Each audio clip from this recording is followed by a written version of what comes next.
আমাদের আইনে তো এটার যথেষ্ট পরিমাণে শাস্তি দেওয়ার কিন্তু বিধান নেই। যদি ওরকম যে শাস্তি থাকতো তাহলে এরকম। চলো নতুন মানবিক দুনিয়া গড়ি, মানুষের পাশে তরুণ মানুষ এবং তারুণ্যপূর্ণ মানুষকে আন, যে মানুষেরা দেশের এবং জনগণের এবং মানুষের কাছাকাছি তার হাসি, তার পরিবেশনা দিয়ে খুব কাছাকাছি পৌঁছে যায়। এমনই একটি সুন্দর তারুণ্যপূর্ণ মানুষকে এই মুহূর্তে আমাদের চ্যানেলে আমরা পেয়েছি। মৌসুমী সুমি, একজন সংস্কৃতি কর্মী এবং নৃত্যশিল্পী। তার বই এসেছে আমাদের মেলাতে। মৌসুমী সুমি, আপনাকে স্বাগত জানাই। অসংখ্য অসংখ্য ধন্যবাদ। বঙ্গনিউজ বিডিসি চ্যানেলে যারা যুক্ত আছেন, এই মুহূর্তে একটি তারুণ্যপূর্ণ লেখকের সঙ্গে আমরা বসেছি এবং তার শরীরের বসনের সঙ্গে বইয়ের প্রচ্ছদও মিল আছে। আমার কাছে খুব ভালো লাগছে। নীল ছায়া নামে আমাদের এই বইটি এসেছে। মৌসুমী সুমি, এইটা কি প্রথম বই? হ্যাঁ, এটা আমার প্রথম বই। নীলছা গল্প হচ্ছে, এখানে 8টা গল্প আছে। মানে এটা আমার গল্পের প্রথম বই। কিন্তু এর আগেও আমার লেখা প্রকাশিত হয়েছে। মানে লেখক হিসেবে অনেক আগে থেকে? লেখক হিসেবে হ্যাঁ, তখন কবি ছিলাম। আচ্ছা, কবিতার বই, ছড়ার বই বের হয়েছে। আপনি নৃত্যশিল্পী? নৃত্যশিল্পী, হ্যাঁ হ্যাঁ। এখন আপনি পড়াশোনা করেছেন সাইকোলজিতে? হ্যাঁ। এবং সেই বিষয়টা একটু বলেন, পড়াশোনাটা কি করেছেন? আমি ইডেন মহিলা কলেজ থেকে মনোবিজ্ঞানে অনার্স মাস্টার্স করেছি। Prime University.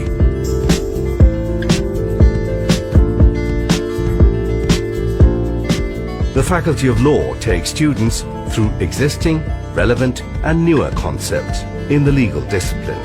These are all aspects that have attracted local and international students, even in the midst of stiff competition. Prime University, where your dreams are realized as radiant success. আর পড়াশোনা শেষ করে বঙ্গবন্ধু শেখ মুজিবুর রহমান, যেটা PG হাসপাতাল, সেখান থেকে psychotherapy training করেছি। সেখানে আমি বহুদিন মানে কাউন্সিলিংও করেছি, কিন্তু আমার আসলে পেশা হিসেবে ওইদিকে আর নেওয়া হয়নি। তো আমি পরবর্তীতে নৃত্যশিল্পী, আমি সংস্কৃতির দিকে আছি এবং উদ্যোক্তা। আমি আমার একটা অনলাইন বিজনেস আছে, স্বপ্নের ঘুড়ি আমার পেজের নাম। আচ্ছা, আমরা পেলাম নৃত্যশিল্পী, উদ্যোক্তা এবং সাইকোথেরাপিস্ট হিসেবে আমরা মনে করছি। তো সুতরাং তার যে নানান গুণের বিষয়, এই নীল ছায়া বইয়ের ভেতরের বিষয়টা কি আছে আসলে, আমরা ওইটা একটু জানতে চাই। এখানে 8টা গল্প আছে। 8টা গল্পতে আসলে ভিন্ন ভিন্ন গল্প আছে। তবে এখন ফেসবুকে যেটা ভাইরাল একটা ইস্যু, যেটা পরকীয়া, মানে সুইসাইড করেছে, এরকম একটা নিউজ খুবই আমরা দেখতে পাচ্ছি। ঘটনাটা সত্য। যে নাটকের যে আলভি অভিনয় শিল্পী, তো উনার ওয়াইফ ইকরা, উনি তো সুইসাইড করেছে। খুবই একটা দুঃখজনক একটা বিষয় ব্যাপারটা, বাস্তবতা এবং পরকীয়া না কিন্তু। তো আমার বইতে কিন্তু আসলে নারী মেনলি হচ্ছে, প্রত্যেকটা গল্প নারীদের বিষয়। আমি শুধু যদি বলি যে নারীদের নিয়ে, সেটা না, মানুষের, তারপরে সমাজের বিভিন্ন ঘটে যাওয়া ঘটনাগুলো, মানে প্রতিচ্ছবিগুলো নিয়েই আমার গল্প তুলে ধরার চেষ্টা করেছি। তো পরকীয়া করে তারপর উনি যে আত্মহত্যা করলেন, তো আসলে এটা আমাদের কেউ আমরা কাম্য নয় আসলে। তো একটা নারী, তো বিভিন্ন ধরনের তো আমাদের প্রতিকূলতা থাকবে। তো সেখান থেকে কিভাবে আমাদের উঠে আসতে হবে, মানে একটা মৃত্যু সমাধানের পথও আপনি নির্দেশ করেছেন। হ্যাঁ, সমাজে কি এখানে এটা কোনো রোগ আকারে ছড়াচ্ছে নাকি এটা কেন হচ্ছে, মানে সেটা আপনার কি দৃষ্টিভঙ্গি? আসলে পরকীয়া যারা করছে, এটা আসলে আমি রোগী বলবো, কারণ আমাদের আইনে তো এটার যথেষ্ট পরিমাণে শাস্তি দেওয়ার কিন্তু বিধান নেই। যদি ওরকম যে শাস্তি থাকতো তাহলে এরকম পরকীয়াটা এত বেশি মারাত্মক আকার ধারণ করতো না, তাহলে ভয় পেত মানুষ। এই যে মেয়েটা যে মারা গেল, ইকরা, পুরা বাংলাদেশের ফেসবুক, সোশ্যাল মিডিয়া জুড়ে কিন্তু সবাই কষ্ট পাচ্ছে। আর এটা ও মারা গিয়েছে বলে জানা যাচ্ছে, কিন্তু আমাদের দেশে কিংবা অন্য দেশের মানে মেয়েদের কিন্তু সংসারে অনেক ধরনের সমস্যা হয়ে যায়। পরিবেশটা খুব জরুরি, দরকার। সেই কারণে যদি পরকীয়াতে সংসার ভাঙে কিংবা ক্ষতি হয়, তখন সামাজিক ব্যাধি হিসেবে আমরা এটাকে নিব। এটা মানে আসলে ব্যাধি। এবং আমি খুবই দুঃখের সাথে জানাতে যাচ্ছি, যেহেতু আমি আর্টসের সাথে যুক্ত আছি, নৃত্য জগতের সাথে, তো আমাদের সব থেকে একজন প্রিয় কাছের বড় আপু, উনি নৃত্য শিক্ষক ছিলেন, মুক্তা ঠাকুর আপু।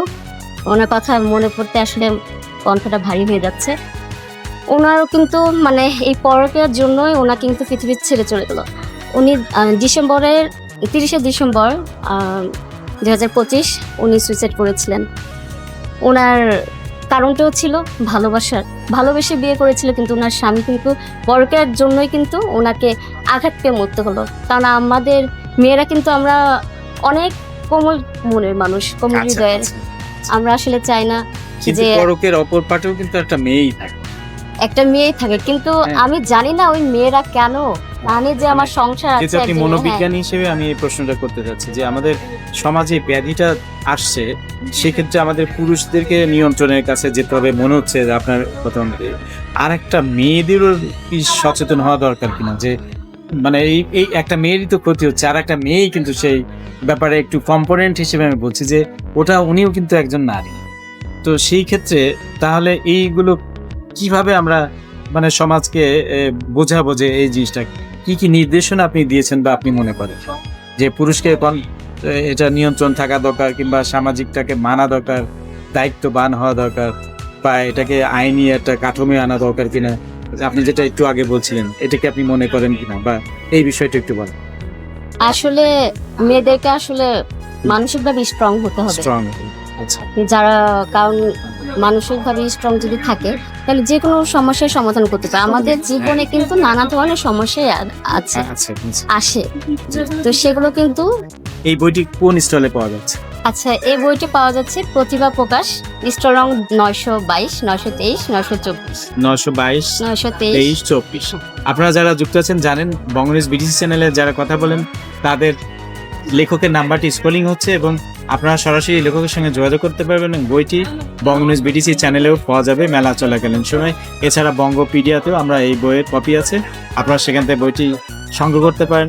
সমাজের এই ব্যাধিটি যাতে আমরা নিরসন করতে পারি, এই বইটি যত আপনাদের কাছে যাবে তো সমাজ থেকে এই ব্যাধিটা নিরসন হবে সে আশা ব্যক্ত করি, এবং মৌসুমী সুমিকে বিশেষ করে স্বাগত জানাই, অভিনন্দন জানাই এমন বইটি লিখবার জন্য। ধন্যবাদ।